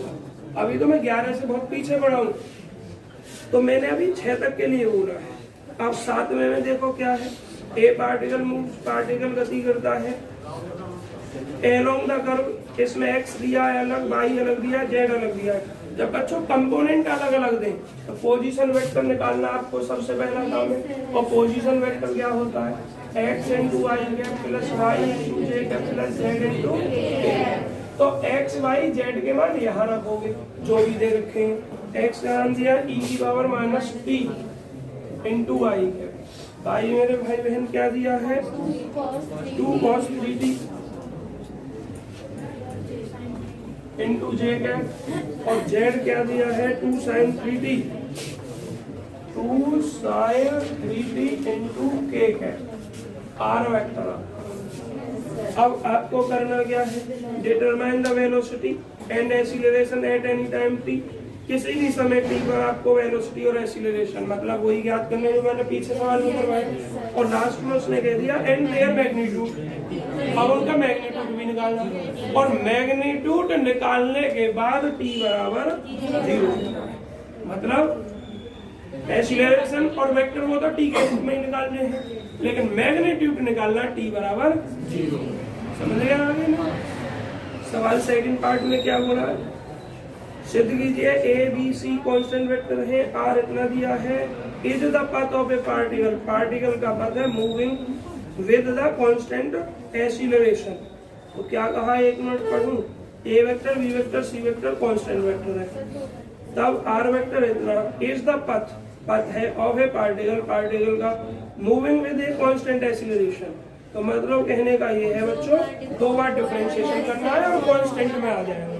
डी स्क्वायर आर बटे डी टी स्क्वायर किसमें आएगा, कांस्टेंट। वो पथ जो होगा वो कांस्टेंट में हो जाएगा। ऐसे ही 8वें सवाल में मैं कोई डिस्कशन नहीं कर रहा हूँ, चलो 8वें को मत करना, बहुत है 7 तक। अब सवाल 9वें पे आओ, और 9वें में क्या बोला देखो, ए दे रखा है इतना, बी दे रखा है, तो फर्स्ट पार्ट में पहले डॉट प्रोडक्ट करना है, उसके बाद डिफरेंशिएट स्वयं करोगे, सेकंड में क्रॉस प्रोडक्ट करना है, फिर डिफरेंशिएट, थर्ड में ए में ए से मल्टीप्लाई उसके बाद। और इसमें क्या करना है बच्चों, क्वेश्चन नंबर 10 में ये तो आपके थ्योरी नहीं, पीछे दे रखा है, प्रूफ करना है, मतलब डिफरेंशिएट जो ऐसे है समझ लो, एक पार्ट नहीं कहोगे सर जी ने छुपा दिया, डी बटे D T A vector into, बोलो क्या लिखा है, डीवी वेक्टर बटे डीटी माइनस डी ए बटे डीटी डॉट बी वेक्टर। अब प्रूफ क्या करना है, A dot D square B बटे D T square, A dot D square B vector बटे D T square minus D square ए vector upon D T square. कुछ नहीं बच्चों, इसका करना है डी बटे डी टी, इसका आ जाएगा यहाँ, डी बटे यहाँ आ जाएगा, और ये ए वेक्टर कांस्टेंट वेक्टर है। मैं ये समझो, इसको रफ कर दिया, डी बटे D T A vector d v vector बटे कितना डी टी माइनस डी बटे डी टी, और ये डी ए वेक्टर बटे डी टी और इंटू बी वेक्टर। अरे बच्चों ये वेक्टर कांस्टेंट ही तो है, तो ये बाहर आ गया, और इसका करोगे तो डी स्क्वायर बी वेक्टर बटे डी टी स्क्वायर। अब ये भी कांस्टेंट है, तो इसका लिख दोगे डी स्क्वायर ए वेक्टर बटे D T square into B vector. यही तो सूत्र है। देखो वो तो उसने अपना दिया है सवाल, ठीक। अब हमने सवाल में दिया है तो लिखा रहने दिया, जो कि तो यहाँ नहीं दिया तो इसका दोबारा हमने नहीं दिया है, ठीक है। कितना सिद्ध करना है, इतना ही करना है ना, डायरेक्ट फॉर्मूला लिखना है। और 11वां अब देखिए बच्चों, देखो अब मैं 11वां समझाने के बाद फिर कई सवालों में हिंट देकर ही काम चला दूंगा जो पीछे थे।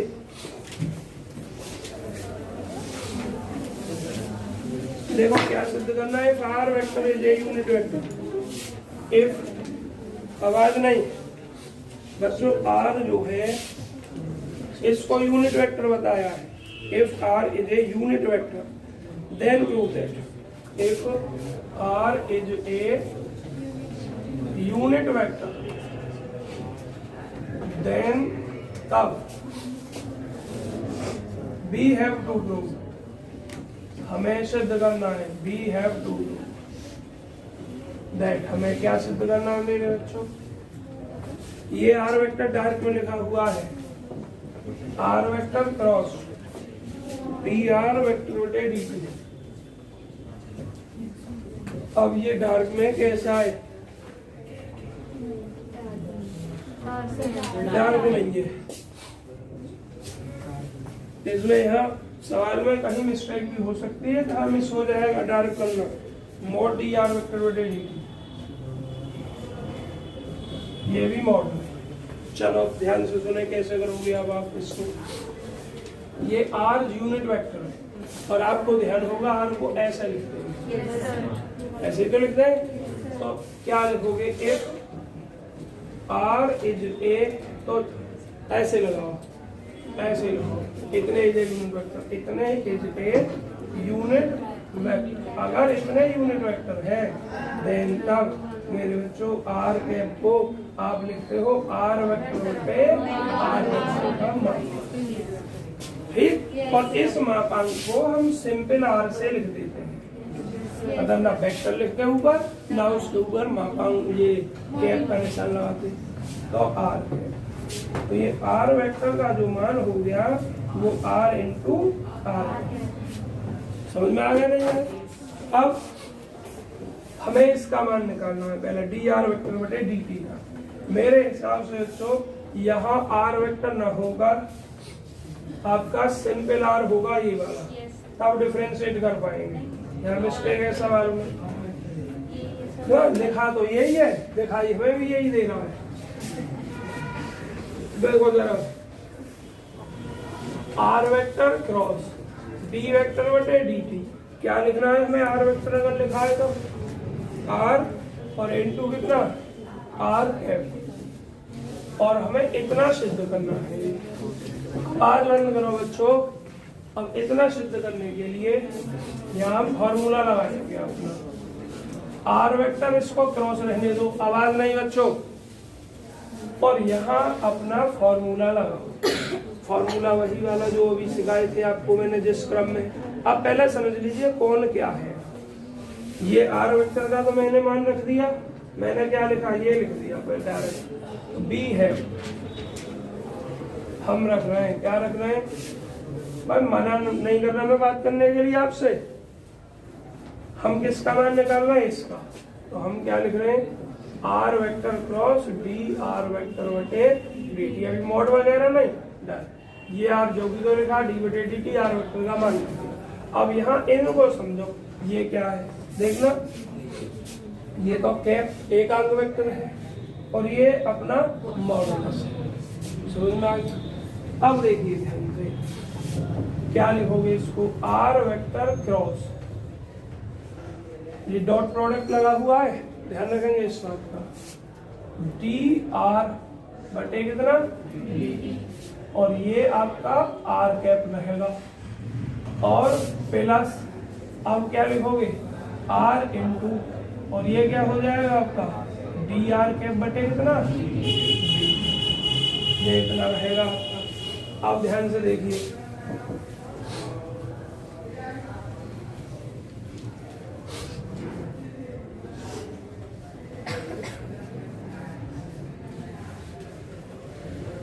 आर कैप का जो मान होगा तो क्या होगा? आर कैप का मान यहाँ से आर वेक्टर बटे आर, तो जब इसके साथ आ जाएगा तो ये सदिश गुणा में हो जाएगा, और जब same r vector cross r vector तो जीरो हो जाएगा, तो एक टर्म जीरो हो जाएगा आपका। और हमें सिद्ध कितना करना है? डी आर वेक्टर बटे डी टी का मॉड, और वो आपका मापांक है।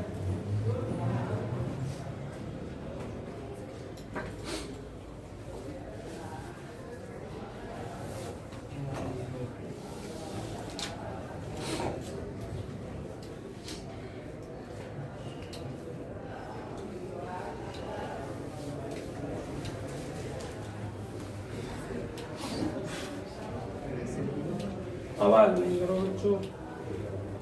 आर कैप का मैं मान यहाँ से निकालूं तो आर वेक्टर बटे आर हो जाएगा। आर वेक्टर की आर वेक्टर में गुणा करूंगा, सदिश गुणा करके जीरो हो जाएगा, और ये आर इंटू आर वेक्टर जो हो जाएगा आर कैप हो जाएगा आपका। आर कैप जब इस पर मॉड लगेगा तो उसका मॉड करूंगा मैं,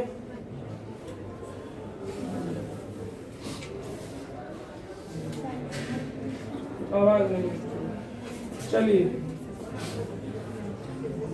r vector cross D R बटे कितना डी टी। इस आर कैप को क्या लिख सकते हैं यहाँ से? आर वेक्टर बटे आर, ये मापांक है मॉडुलस है, और plus r into D r cap बटे कितना डी टी। ये ध्यान रखना, ये मापांक है आपका। अब इसकी जब अंदर मल्टीप्लाई करेंगे हम तो ये डॉट प्रोडक्ट ही दो बच्चों। डॉट प्रोडक्ट में तो आगे पीछे हम लिख सकते हैं, तो जब हम आगे पीछे लिख सकते हैं इसको, तो इसको मैं क्या लिख दूं? आर वेक्टर इंटू वन बटे आर डी आर बटे डी टी, इस तरीके से लिख सकता हूँ। तो ये वाला तो कांस्टेंट है, मॉडुलस है आपका, और ये आपका r into D r cap बटे कितना डी टी। तो अब इसकी इधर मल्टीप्लाई करूंगा तो ये तो क्रॉस में हो जाएगा आपका आर वेक्टर क्रॉस आर, और ये कांस्टेंट टर्म में बाहर लिखो वन बटे आर डी आर बटे कितना डी टी। अब जब इसके साथ लिखेंगे तो क्या हो जाएगा? ये आपका ये तो क्या है, कांस्टेंट के तरीके से वेक्टर कांस्टेंट वेक्टर के रूप में है, और ये वेक्टर फंक्शन के रूप में है, तो इसलिए क्रॉस इनके बीच न लगाया जाएगा। तो ये क्या लिख सकते हो आप, r इंटू आर, ये r जो है आपका कांस्टेंट है, कांस्टेंट मतलब मॉडुलस है, और ये आपका क्रॉस कितना लगा दोगे यहाँ, डी आर कैप बटे कितना डी टी, क्योंकि ये टी के रूप में है, ये जो आर कैप जो है ये टी के रूप में है। तीसरा आर कहाँ से आया, ये रहा ना, यहाँ बीच में गुणा करोगे,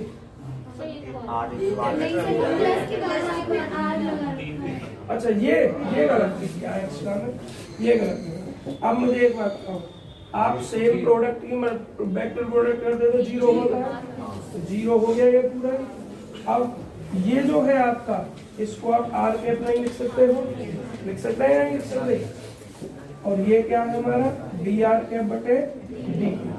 अब ये जो मान है इसका, आवाज नहीं करो बच्चों, r vector cross D R vector बटे कितना।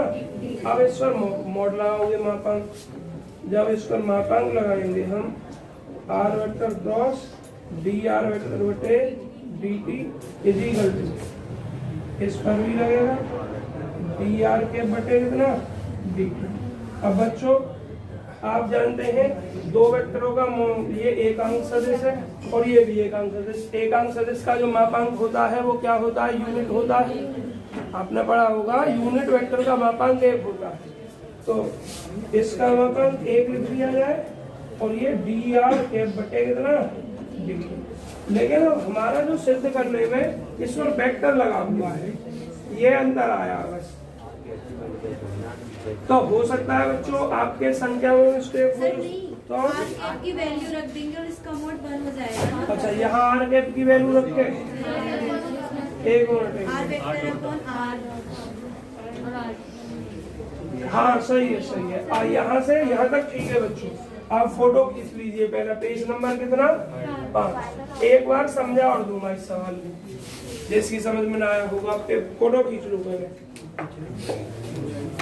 आर और आर ये वेक्टर जो था, इससे आर कैप कैसे हो जाएगा ये बता दीजिए। अभी पहले फोटो खींच लो, समझाने के लिए मैंने बोल दिया कि समझा दूंगा, उसके बाद ही मिटाऊंगा, उसके बाद ही आगे काम करेंगे। शुरू से समझा रहे हैं बच्चों, फोटो खींच गया। आपको दिया है कि अगर आर कैप यूनिट वेक्टर है तब हमें इतना सिद्ध करना है। अगर आर कैप यूनिट वेक्टर है तो हम आर कैप को इतना जानते हैं, पढ़ा ये रहेगा।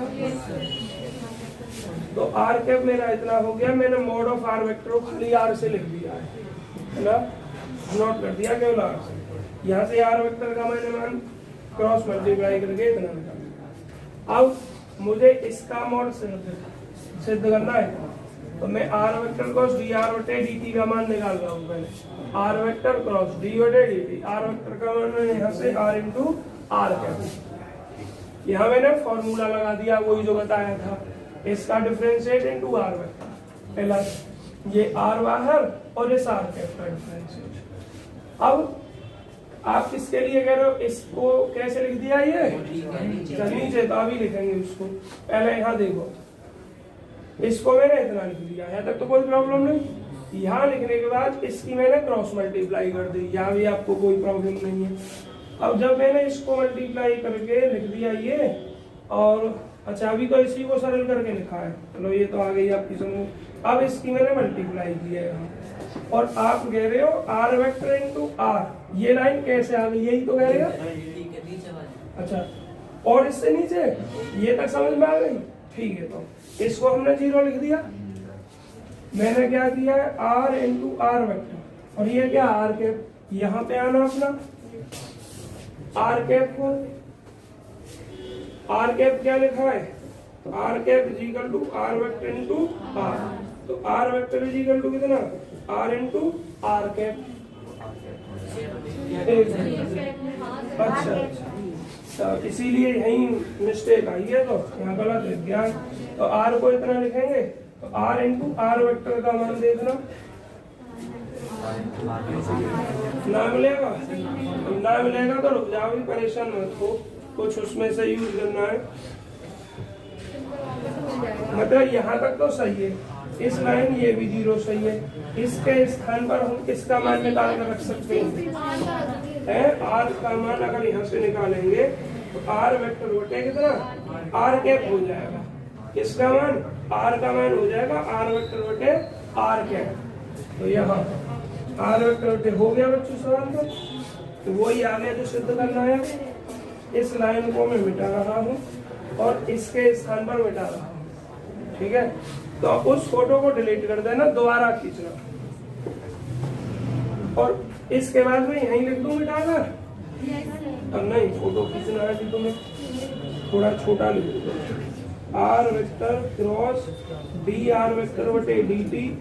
ये 0 को मैं लिख ही ना रहा, और इसका मान आर वेक्टर जो भी दो, और आर का मान यहाँ से निकालोगे आर वेक्टर बटे आर है, आर वेक्टर बटे कितना, आर। अब देखो ध्यान से, इसको आप लिख सकते हो आर वेक्टर का स्क्वायर,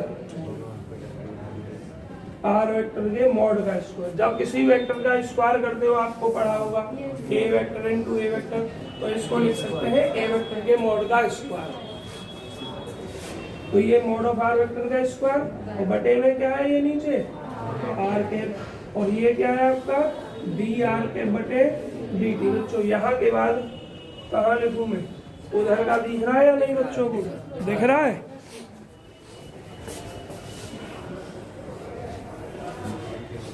तो ये are vector cross D R vector बटे D T is equal to, अब आर वेक्टर का मापांक मैंने देखो कितना लिखा है। आर वेक्टर के मापांक को मैंने डायरेक्ट आर से लिखना बताया था तुम्हें, लिखा होगा कहीं। तो इसको मैं आर स्क्वायर लिख सकता हूँ। क्या लिख सकता हूँ? R square. आवाज नहीं करो बच्चों।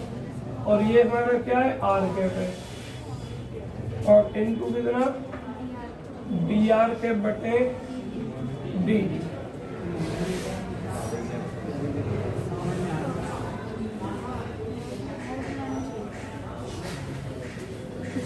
और ये यूनिट वेक्टर है आपका, और आर स्क्वायर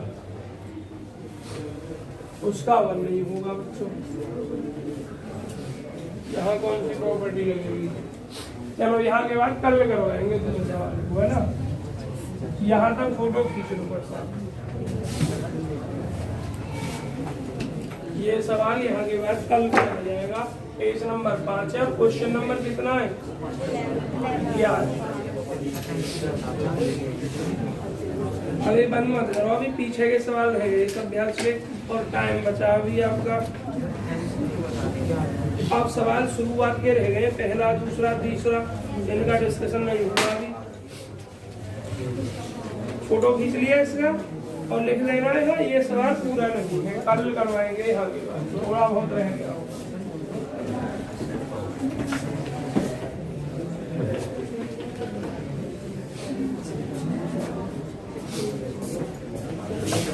चलो बच्चों आवाज बंद, पहले पहला ही सवाल देखेंगे आप। क्वेश्चन नंबर 1, आवाज नहीं बिल्कुल। सवाल ना कठिन था और ना बिल्कुल थ्योरेटिकल था, पर हाँ स्टार्टिंग थ्योरी से जरूर करनी थी, इसलिए मैंने ये सवाल लास्ट के लिए छोड़ा था। मैं पहले कभी ये सोच लेते कि इसमें थ्योरी है। क्या बोला है इसने? If are vector is the position vector, ध्यान सुनना, if are vector is the position vector of a moving point and are is the modulus, और आर इसका क्या है? मॉडुलस है। किसका मॉडुलस है? Are vector. Then so that, तब आपको सिद्ध करना है। क्या सिद्ध करना है? Are vector into D R vector बटे D T is equal to R into D R बटे डी टी। मतलब लेफ्ट में तो आर जहां भी दिख रहा है तुम्हें वेक्टर है, और राइट में जहां दिख रहा है वो मॉडुलस है। और आगे भी कहा है interpret the relation r into D R बटे डी टी अगर 0 है तो ये किस चीज को बताता है, और are vector cross D R बटे डी टी बराबर 0 तो ये किसको बताता है, ये कुछ। तो चलो सबसे पहले लिखते हैं if r is a position vector. Direct लिख दूं? चलो लिख दे रहा हूँ if are vector is a position vector. अब आवाज नहीं बच्चों, अगर आर वेक्टर जो है पोजीशन वेक्टर है of a moving point of a moving point and are is the modulus. Bluetooth लगा के कान में कान देखते हैं। एंड आर जो है एज ए, क्या बताया इस आर को, is the modulus, is the modulus of, किसका मॉडुलस, आर वेक्टर। देन तब वी हैव, हम रखते हैं बच्चों, क्या रखते हैं, आर वेक्टर को, आर वेक्टर को हम रख सकते हैं आपका आर कैप बटे, नहीं, आर कैप को लिख सकते हैं आर वेक्टर बटे मॉड ऑफ आर, मतलब आर। अब आर वेक्टर क्या हो जाएगा हमारा, ये आर इंटू आर कैप हो जाएगा। हमें क्या सिद्ध करना है, हमें सिद्ध करना है आपका are vector into D R बटे D T, are vector into D R बटे डी टी, ये लेफ्ट हैंड में लेकर आना है। तो आर वेक्टर हमारा ये रहा, अब लिखेंगे we have are vector into D R vector बटे D T is equal to are vector into D बटे डी टी। बच्चों आवाज बंद करेंगे सभी बच्चे। और आर वेक्टर का मान यहाँ, कितना आर वेक्टर का मान, आर इंटू आर।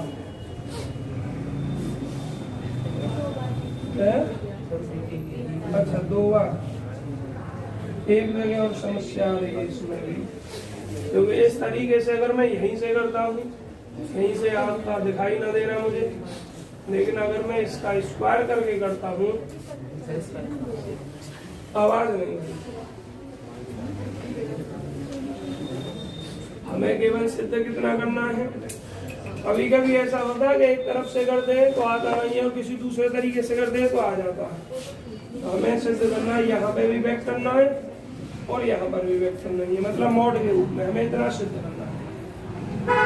तो इसके लिए बच्चों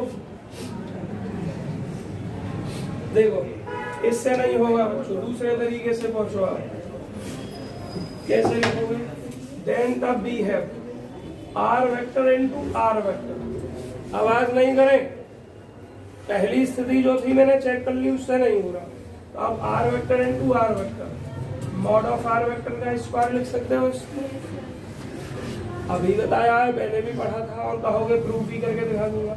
और आर वेक्टर को मैंने क्या माना है, मतलब आर वेक्टर के मापांक को आर माना है, ये आर स्क्वायर हो जाएगा, r vector into r vector हो गया। अब देखो ध्यान से आप इसका, अब फर्स्ट और सेकंड का डिफरेंशिएट, आवाज नहीं भाई, फर्स्ट और सेकंड का डिफरेंशिएट करो। Now differentiating with respect to t, t के रेस्पेक्ट में ऑन बोथ साइड्स, डी बटे D T R vector into r vector, और ये डी बटे D T r square, are vector into D R vector, मतलब एक को फर्स्ट मान लिया। अब जिसको जो भी दो लिखा है उसका डिफरेंशिएट कर दिया, और ये जो भी दो हो गया, और ये 2r और dr बटे dt हो गया। और ये बताना, इसको आगे पीछे नहीं लिख सकते क्या, डॉट प्रोडक्ट ही तो है।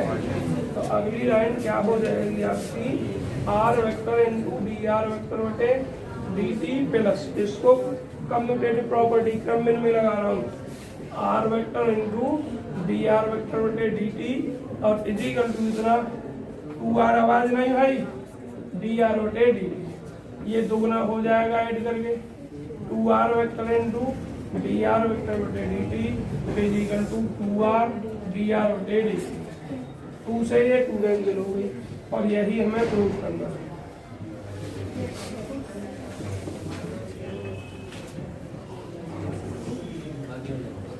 हैंड्स समझ में आ गया। अब देखो जो इसने कहा है आगे का पार्ट, रुक जाओ अभी फोटो खींच लेना पहले समझ लो। अभी इसने कहा interpret the relation r vector into D R बटे डी टी बराबर अगर 0 है तो इस रिलेशन के बारे में क्या कहते हैं बच्चों, ये थ्योरम है पीछे प्रूफ कर रखी है। और इसका मतलब है कि जो वेक्टर है वो कांस्टेंट मैग्नीट्यूड का होगा। इसका होगा वेक्टर कांस्टेंट मैग्नीट्यूड का होगा और जो सेकंड पार्ट है वो कांस्टेंट डायरेक्शन का होगा। देखो आपको यहाँ प्रूफ नहीं करना है, बस इसके बारे में बताना है। तो आपका कहाँ पे कौन सी थ्योरम में प्रूफ कर रखा है, सिर्फ डायरेक्ट लिखना है आपको। आवाज नहीं। थ्योरम नंबर 4 देखो V7 पेज पर, V7 पेज पे थ्योरम नंबर 4 निकालो। The necessary and sufficient condition for the vector A, लेकिन ये एक वो नहीं है, कांस्टेंट वेक्टर नहीं है क्योंकि टी के रूप में लिखा हुआ ब्रैकेट में टी। 2 है कांस्टेंट मैग्नीट्यूड, कांस्टेंट मैग्नीट्यूड रखता है। ए जो क्या है condition, A vector into D A बटे डी टी बराबर 0। यहाँ ए लिख रहा है, आपके समझ में आर लिख रहा है। समझ में आ गए? तो क्या बताएगा, तो ये कंडीशन है किसकी, कांस्टेंट मैग्नीट्यूड की। और जो दूसरी कंडीशन है वो भी देखो कहीं प्रूफ हो रही है थ्योरम नंबर 6 में V8 पेज पर, the necessary and sufficient condition for the vector इतनी। तो आपको यहाँ ये स्टेटमेंट लिखने हैं दोनों, कर दोगे। अब एक्सरसाइज का अगला सवाल आओ, सवाल नंबर 2। 2 तो कर लोगे आप, 2 कर लोगे, दोनों पार्ट कर लोगे 2। तीसरे पार्ट पे आइए जरा, क्वेश्चन नंबर 3 पे। फोटो खींच लिया इसका, खींचो दो।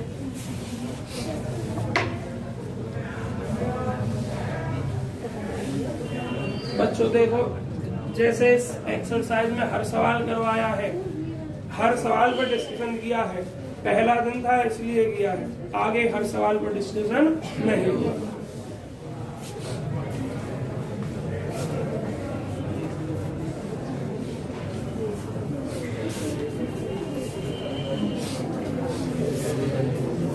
आवाज नहीं। क्वेश्चन नंबर 3,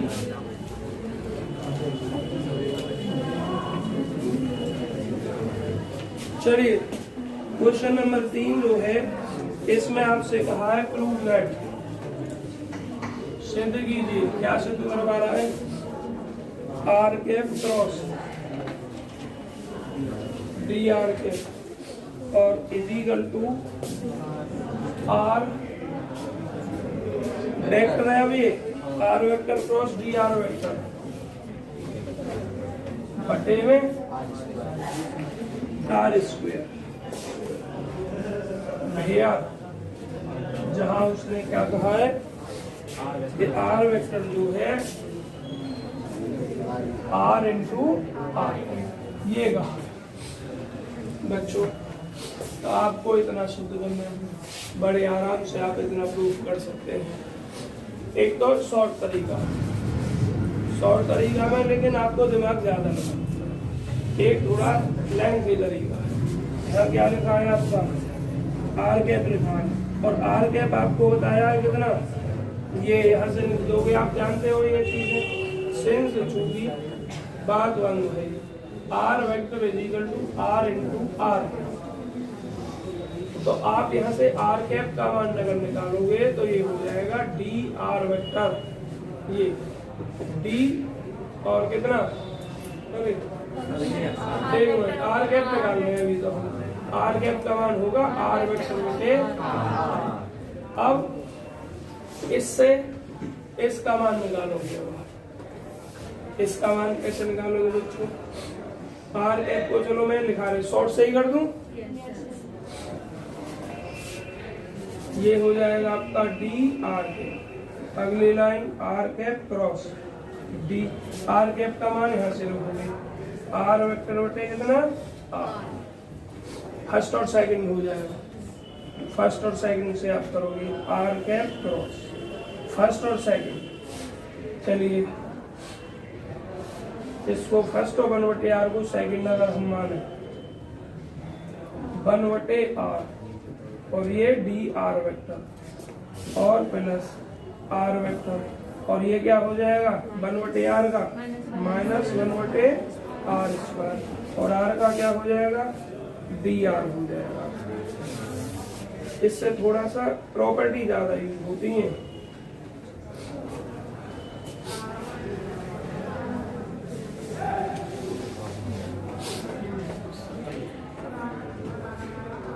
ये उससे ज्यादा आसान हो जाता है, देख लेते हैं, इससे हो जाए तो ठीक है, नहीं तो इससे ज्यादा आसान होता है। आर स्क्वायर को इधर भेज दो, अभी देखूंगा एक बार, दूसरे तरीके की हिंट दे दे रहा हूँ। R vector cross D r, आप इसका मान निकाल लेते हैं, इतना आ जाता है, लेकिन इसी से थोड़ा दिमाग लगाते हैं। हमें सिद्ध क्या करना है, हमें प्रूव करना है इतना, r vector cross D R vector बटे आर स्क्वायर। हाँ, अगर हम आर कैप की value r vector upon r रख देंगे, आर कैप की वैल्यू आर वेक्टर बटे आर रख देंगे, सर वो जो वैल्यू वो वाला फॉर्मूला लग जाएगा, मतलब कि इसका फिर इसमें क्रॉस हो जाएगा और आर क्रॉस आर तो 0 हो जाएगा सेकंड। हाँ, तो अभी देख रहे हैं ना, आगे कर रहे हैं, फिलहाल सही बता रही हो तुम, उसी तरीके से होगा। ये कितना लिख दिया मैंने 1/r और इनटू कितना dr। अब यहाँ हमारे पास में फॉर्मूला, एक मिनट,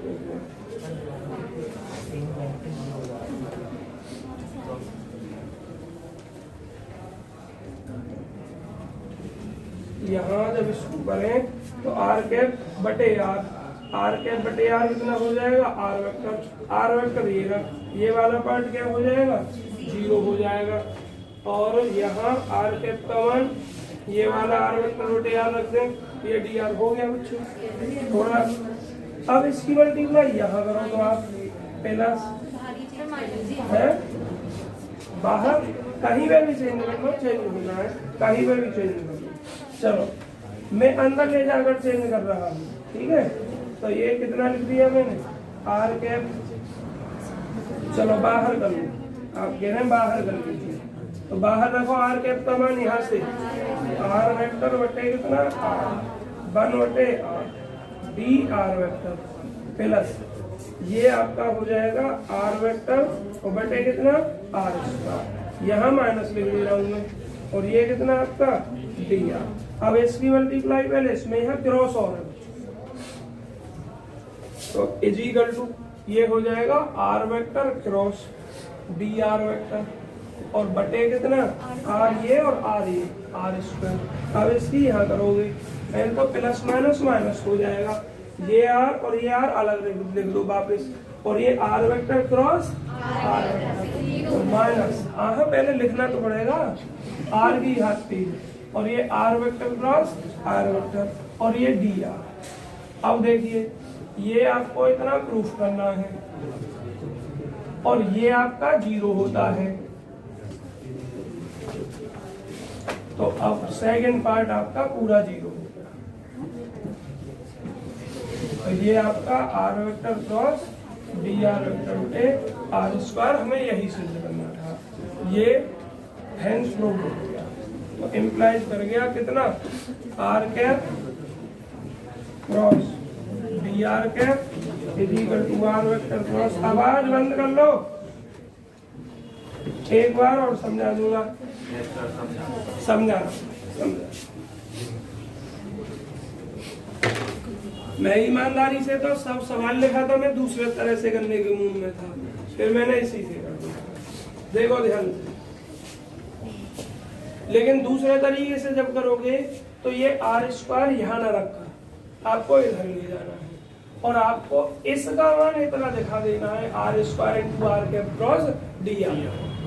तो उसमें आर वेक्टर आप कहोगे आर कहाँ से लेके आएंगे, तो आपका आर जो होता है बच्चों x I cap plus Y J cap plus Z, ये यूज किया जाता है। और डी आर वेक्टर जब लिखते हैं तो ये हो जाता है D X I cap plus D Y J cap plus D Z cap, और दोनों का क्रॉस प्रोडक्ट कर दिया जाता, सरल करके इस रूप में आ जाता। थोड़ा डायरेक्ट नहीं मिलता, काम करना पड़ता, लेकिन इससे कर दिया हमने। तो हमें दिया कितना है, कितना दिया r vector is equal to इतना, इससे हमने आर कैप का मान निकाल लिया। अब हमें इसका मान इतना दिखाना है, तो हमने ये लिख लिया डी है बी है इतना। इसमें क्या क्या किया मैंने, आर कैप को जो भी लिखा और इस आर कैप के स्थान पर आर कैप का मान लिख दिया। अब ये आर कैप क्रॉस, यहाँ फर्स्ट सेकंड का फॉर्मूला लगा दिया। फर्स्ट कौन सा, किसी को भी फर्स्ट किसी को भी सेकंड मान लो। मैंने इसको फर्स्ट इसको सेकंड माना, या इसको फर्स्ट इसको सेकंड, आगे पीछे कोई प्रॉब्लम नहीं। तो मैंने क्या किया, 1/r को फर्स्ट माना, आर वेक्टर का डिफरेंशिएट कर दिया, फिर आर वेक्टर जो तो लिख दिया। 1/r का डिफरेंशिएट आप जानते हैं इतना, पार्शियल डिफरेंशियल वाले में कई बार किया इसका। अब क्या किया, आर कैप का हमने फॉर्मूला ये लगा दिया, फिर यहाँ से आर वेक्टर उठ गया और इसके अंदर मल्टीप्लाई कर दिया। ठीक है, हो जाएगा या और आगे रखूं?